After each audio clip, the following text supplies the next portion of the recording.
ಸೌಜನ್ಯ ಅತ್ಯಾಚಾರ ಕೊಲೆ ಪ್ರಕರಣ ವಿಚಾರದಲ್ಲಿ 3 ಅರ್ಜಿಗಳನ್ನು ಕೂಡ ಹೈಕೋರ್ಟ್ ವಜಾಗೊಳಿಸಿದೆ.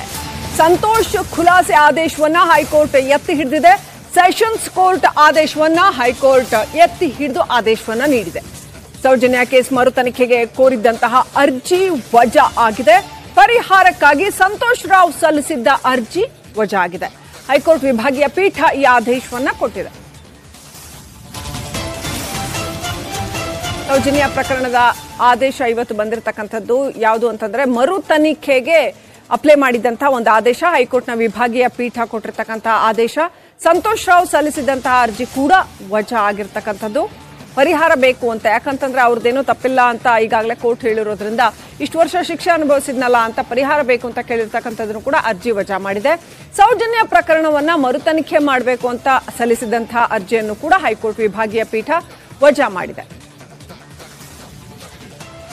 ಅತ್ಯಾಚಾರ ಮತ್ತು ಕೊಲೆ ಪ್ರಕರಣಕ್ಕೆ ಸಂಬಂಧಿಸಿದಂತೆ ಒಟ್ಟು 3 ಅರ್ಜಿಗಳನ್ನು ಹೈಕೋರ್ಟ್ ವಿಭಾಗೀಯ ಪೀಠ ಇವತ್ತು ವಜಾಗೊಳಿಸಿರ್ತಕ್ಕಂಥದ್ದು. ಅದರಲ್ಲಿ ಏನು ಸೌಜನ್ಯ ಪೋಷಕರು ಸಲ್ಲಿಸಿದ್ದಂತಹ ಈ ಒಂದು ಪ್ರಕರಣದ ಮರು ತನಿಖೆಗೆ ಆದೇಶವನ್ನು ನೀಡಬೇಕು ಅಂತೇಳಿ ಸಲ್ಲಿಸಿದ್ರು, ಅದನ್ನು ವಜಾಗೊಳಿಸ್ತಾರೆ. ಜೊತೆಗೆ ಏನು ಈ ಒಂದು ಪ್ರಕರಣದಲ್ಲಿ ಸಿಐಡಿಯಿಂದ ಬಂಧಿತನಾಗಿದ್ದಂಥ ಸಂತೋಷ್ ಸಲ್ಲಿಸಿದ್ದಂಥ ಈ ಒಂದು ಪ್ರಕರಣಕ್ಕೆ ಸಂಬಂಧಿಸಿದಂತೆ ನಾನು ನಿರಪರಾಧಿ ಅಂತೇಳಿ ಘೋಷಣೆ ಆಗಿದ್ದು, ನನಗೆ ಪರಿಹಾರವನ್ನು ಕೊಡಬೇಕು ಅಂತಂತೇಳಿ ಸಲ್ಲಿಸಿದ್ದಂಥ ಅರ್ಜಿ ಅದನ್ನು ಸಹ ವಜಾಗೊಳಿಸಿರ್ತಕ್ಕಂಥದ್ದು. ಅಲ್ಲದೆ ಏನು CBI ಕಡೆಯಿಂದ ಒಂದು ಅರ್ಜಿ CRPC 378/2 ಅಡಿಯಲ್ಲಿ ಒಂದು ಅರ್ಜಿ ಸಲ್ಲಿಕೆಯಾಗಿತ್ತು, ಅದನ್ನು ಸಹ ವಜಾಗೊಳಿಸಿರ್ತಕ್ಕಂಥದ್ದು. ಹೀಗಾಗಿ ಈ ಮೊದಲೇ ಏಕಸದಸ್ಯ ಪೀಠದಲ್ಲಿ ಒಂದು ಮರು ತನಿಖೆಯ ಅರ್ಜಿಯನ್ನ ವಜಾಗೊಳಿಸಲಾಗಿತ್ತು. ಹೀಗಾಗಿ ವಿಭಾಗೀಯ ಪೀಠಕ್ಕೆ ಸೌಜನ್ಯ ಪರ ಪೋಷಕರು ಅರ್ಜಿಯನ್ನು ಸಲ್ಲಿಸಿದ್ದು, ಈಗ ಅಲ್ಲೂ ವಜಾ ಆಗಿದ್ದು. ಇವರು ಪ್ರಕರಣದ ಮರು ತನಿಖೆ ಪುನಃ ಬೇಕೇ ಬೇಕು ಅಂತೇಳಿ ಅಟ್ಟಕ್ಕೆ ಹಿಡಿದು ಹೋಗೋದಾದ್ರೆ ಅವರು ಸುಪ್ರೀಂ ಕೋರ್ಟ್ ಮೆಟ್ಲೇರಬೇಕಾದಂತ ಅನಿವಾರ್ಯತೆ ಇರತಕ್ಕಂಥದ್ದು.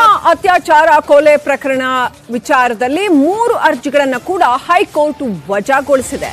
ಸಂತೋಷ್ ಖುಲಾಸೆ ಆದೇಶವನ್ನ ಹೈಕೋರ್ಟ್ ಎತ್ತಿ ಹಿಡಿದಿದೆ. ಸೆಷನ್ಸ್ ಕೋರ್ಟ್ ಆದೇಶವನ್ನ ಹೈಕೋರ್ಟ್ ಎತ್ತಿ ಹಿಡಿದು ಆದೇಶವನ್ನ ನೀಡಿದೆ. ಸೌಜನ್ಯ ಕೇಸ್ ಮರು ತನಿಖೆಗೆ ಕೋರಿದ್ದಂತಹ ಅರ್ಜಿ ವಜಾ ಆಗಿದೆ. ಪರಿಹಾರಕ್ಕಾಗಿ ಸಂತೋಷ್ ರಾವ್ ಸಲ್ಲಿಸಿದ್ದ ಅರ್ಜಿ ವಜಾ ಆಗಿದೆ. ಹೈಕೋರ್ಟ್ ವಿಭಾಗೀಯ ಪೀಠ ಈ ಆದೇಶವನ್ನ ಕೊಟ್ಟಿದೆ.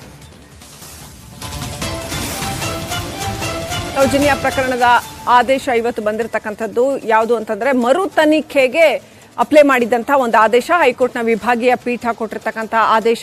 ಸಂತೋಷ್ ರಾವ್ ಸಲ್ಲಿಸಿದಂತಹ ಅರ್ಜಿ ಕೂಡ ವಜಾ ಆಗಿರ್ತಕ್ಕಂಥದ್ದು.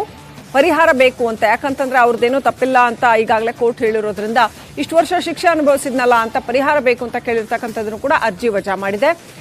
ಒಂದು ರಿಟ್ ಪಿಟಿಷನ್ನು ಚಂದಪ್ಪ ಗೌಡ ಸೌಜನ್ಯ ಅವರ ತಂದೆ ಹಾಕಿದಂಥ ರಿಟ್ ಪಿಟಿಷನು.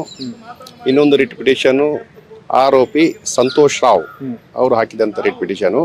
ಹಾಗೆ ಇನ್ನೊಂದು ಕ್ರಿಮಿನಲ್ ಅಪೀಲ್ ಈ CBI ಅವರು ಹಾಕಿದಂಥ ಮೇಲ್ಮನವಿ. ಈ 3 ಪಿಟಿಷನ್ಗಳು ಇವತ್ತು ಹೈಕೋರ್ಟಲ್ಲಿ ಜಡ್ಜ್ಮೆಂಟ್ ಪ್ರೊನೌನ್ಸ್ಮೆಂಟ್ಗೆ ಬಂದಿತ್ತು. ಈ 3 ಪಿಟಿಷನನ್ನು ಹೈಕೋರ್ಟ್ ಅವರು ವಜಾ ಮಾಡಿದ್ದಾರೆ.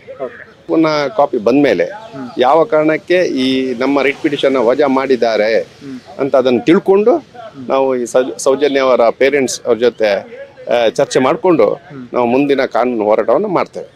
ಖಂಡಿತವಾಗಿ ಈ ತೀರ್ಪಿನ ಮೇಲೆ ನಾವು ಸುಪ್ರೀಂ ಕೋರ್ಟಿಗೆ ಹೋಗ್ತೇವೆ.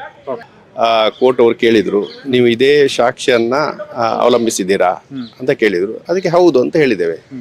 ಸೊ ಆದ ಕಾರಣ ಮೋಸ್ಟ್ಲಿ ಈಗ ನೋಡಿ, ಇದು 12ರಿಂದ 13 ವರ್ಷ ಆಗಿದೆ.